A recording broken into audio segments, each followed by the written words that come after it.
Perkenalkan, nama saya Firil Vincenzo Berjurus Sotulung, mahasiswa aktif Unika di Lasal Manado, Fakultas Hukum, dengan NIM 19051-043. Nah, di sini saya akan mempresentasikan atau menyebutkan jawaban saya tentang ujian akhir semester dari mata kuliah Hukum Lingkungan dengan dosen pengampu Sir Primus Airisam SH.MH. Nah, untuk nomor yang pertama itu ada apakah makna filosofi implementasi konstitusi bumi, air, dan kekayaan alam yang terkandung di dalamnya itu telah tercapai di Indonesia pada saat ini. Nah, adakah jaminan bahwa kekayaan alam akan mendatangkan manfaat bagi generasi saat ini dan mendatangkan apabila kekayaan alam ini tidak mengalami kerusakan akibat eksploitasi yang tidak terencana dan melanggar Undang-Undang PPLH?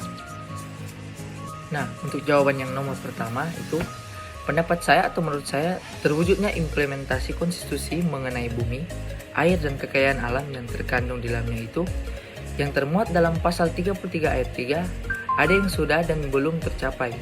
Ini dilihat dari masih banyaknya terjadi permasalahan lingkungan di Indonesia.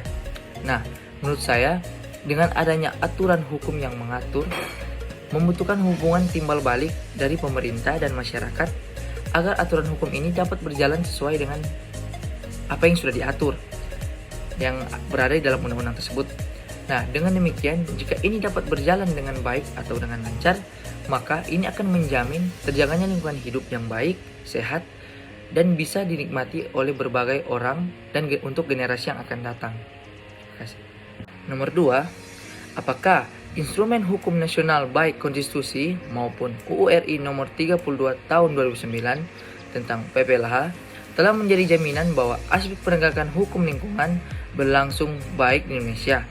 Jika sudah, apakah apa indikatornya? Jika belum, apakah faktor pengamatnya? Jelaskan analisa Anda. Untuk jawaban nomor 2, menurut saya itu sudah. Dikarenakan hal ini dapat dilihat dari adanya ketentuan peraturan perundang-undangan yang mengatur tentang limbah B3 yang sudah secara tegas termuat dalam bab 10 bagian 3 pasal 69 mengenai larangan dalam perlindungan dan pengelolaan lingkungan hidup yang meliputi larangan melakukan pencemaran, memasukkan benda berbahaya dan beracun atau B3, memasukkan limbah ke media lingkungan hidup, melakukan pembuangan lahan dengan cara membakar, dan lain sebagainya. Nah, itu adalah indikator berlakunya sanksi. Hal ini sudah jelas bahwa pengaturan tentang limbah B3 itu sangat berbahaya bagi lingkungan, sehingga dikeluarkan UU yang mengatur tentang limbah B3, yang berarti bahwa dengan dikeluarkannya UU ini atau undang-undang ini mewajibkan setiap pihak agar dapat melaksanakan dan menjalankan aturan ini untuk kepentingan bersama dan mewujudkan lingkungan hidup yang sehat baik bagi setiap warga negara. Terima kasih. Untuk nomor yang ketiga, persoalan yang sering dihadapi oleh masyarakat dalam penegakan hukum lingkungan adalah akses terhadap keadilan, sebab tidak dapat dipungkiri bahwa perusahaan kadang-kadang melakukan praktik serangan hukum balik.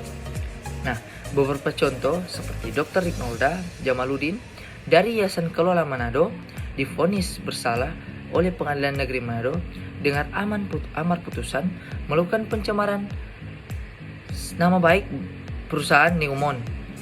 Serta ada juga kasus di mana Jul Takaliwang dari Yayasan Suara Nurani yang divonis Pengadilan Negeri Manado 1,2 tahun dengan tuduhan provokasi mendemo tambang Australia. PT Mayeres Soputan Mining atau MSM. Menurut Anda, apakah yang menyebabkan hal demikian terjadi? Apakah ada alternatif lain untuk menangkal strategi serangan balik dari perusahaan terhadap masyarakat yang memperjuangkan keadilan Indonesia?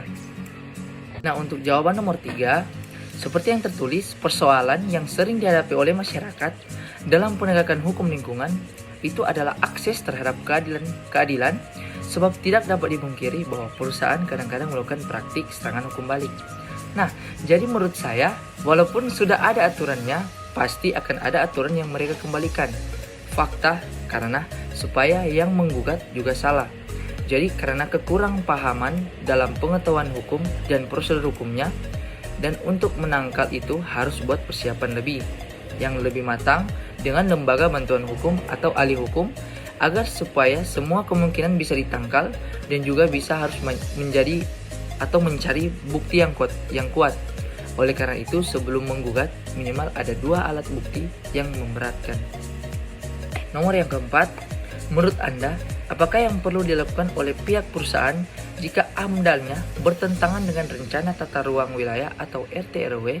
Misalnya, PT MSM yang mendapat sorotan karena merencanakan pembuangan tiling ke Teluk Rindoran dan memicu keresahan warga masyarakat Minut dan Kota Bitung.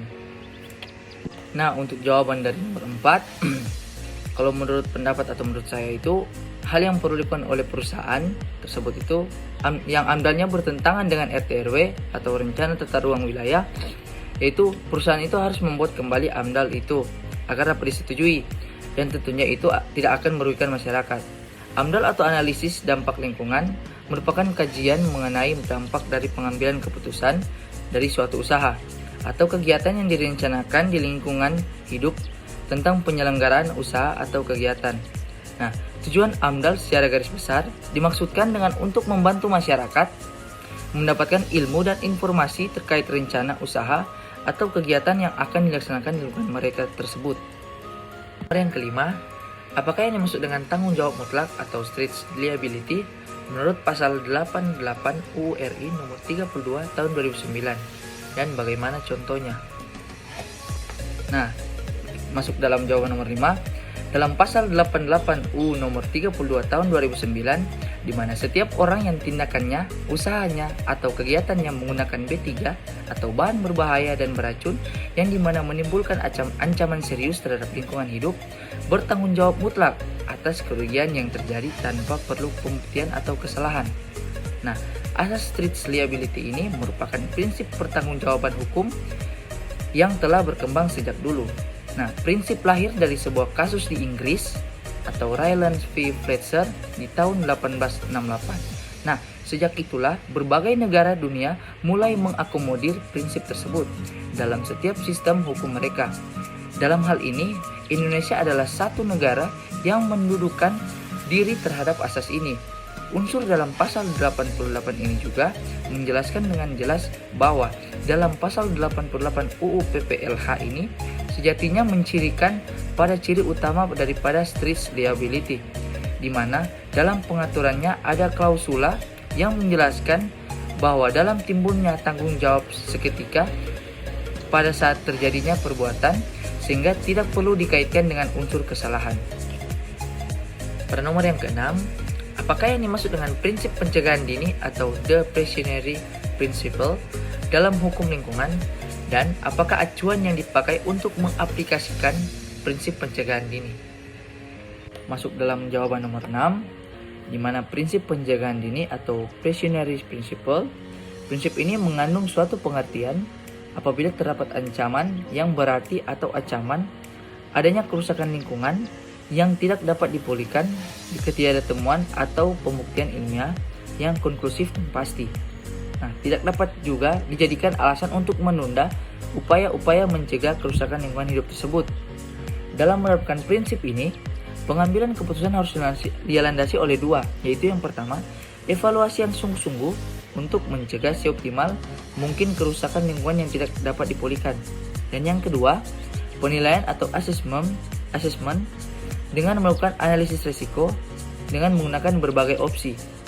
Nah, gagasan di balik penggunaan prinsip ini merupakan respon terhadap kebijakan lingkungan konvensional, di mana upaya pencegahan atau penanggulangan baru dapat dilakukan apabila risiko benar-benar telah dapat diketahui serta dibuktikan.